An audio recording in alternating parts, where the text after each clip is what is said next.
Senator Britton. You talked a lot about bringing the film industry to San Marcos, and tax abatements that the governor has provided. How much are you talking about? How much money?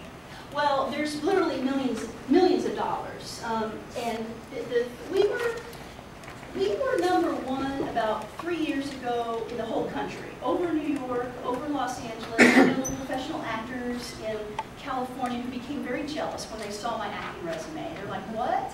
And I mean, I'm just, kind of an average-looking person, but I'm real focused with the director, and I'm an example of someone who's done well with the film industry.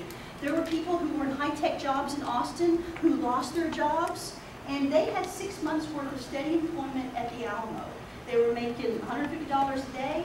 They were getting 3 square meals, and this was, full-time work for them. Now, what spinned off from that were a lot of casting agencies opened up in Austin. So creative businesses now, once the Alamo hit, you had like 3 different casting agencies open up. So that was employment. Then you had people who became full-time wardrobe people. You had people who were tech people. So, I mean, you can see in Austin it's absolutely flourishing. Now, what they're doing right now, and if you go on the Texas Film Commission site, you'll see an incredible number of productions. And not only are they feature film productions, but like I auditioned for a Bank of America commercial and got it. And so those are like major, commercials, as well as like network television, like Friday Night Lights. Now the problem is that we're competing with other states, so we have to keep capturing that because the film abatements are catching on. Louisiana has turned around their economy past Katrina because of those film abatements, and now they're seen as a model. So because the governor has already given those abatements out statewide, it doesn't take anything out of our tax money here at the municipal level. It's something that I'm saying that we should take advantage of. And I'm telling you what, it's a great opportunity. I was a debater, very left hemispheric. I never would have thought myself as an actress, and it's something I absolutely love. It's probably one of the best things I've ever done. And all the people that I've kind of mentored to get into the industry, they feel the same way. It's like no other industry. And one last point I want to draw upon your question is if you look empirically, during hard economic times, specifically like the 1920s, 1930s, what industry always flourished during hard times? The film industry.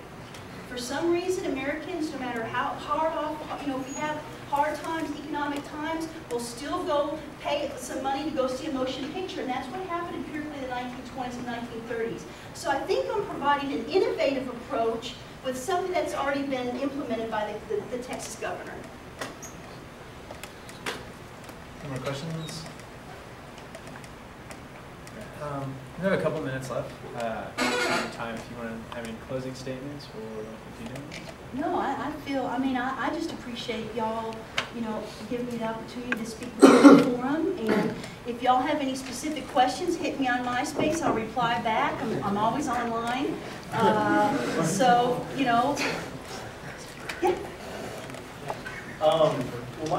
Well, thank you for coming. Yes. Well, my quick question is, how do you plan on actually attracting the producers and directors to big movies to San Marcos specifically, especially with Austin and San Antonio next door? Like, do you have connections, or how is that work?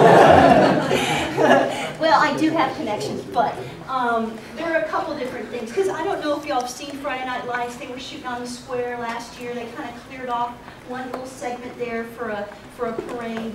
And we've had some other little commercials that go around. One way we can do it is promotion through the Texas governor's office, so we can have booklets where they have scouting locations, because that's mainly the issue a lot of times, is they want a location.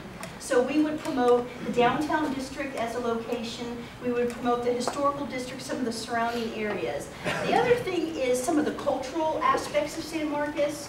And then so we can promote it through the office, through the booklets. And there's also like, there are lots of different ways that we can attract them here. But I think the more proactive, once the film crews like the spot, they do keep coming back. I mean, I encourage you to go to the film site and see just the massive amount of productions that are here.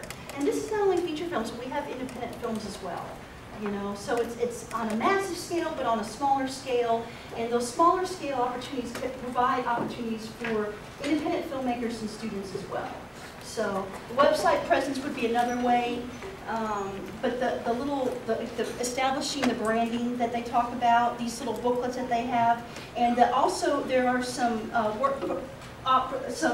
techniques at the governor's office. That would probably be the best way to do it. Anything else? All right, thank you.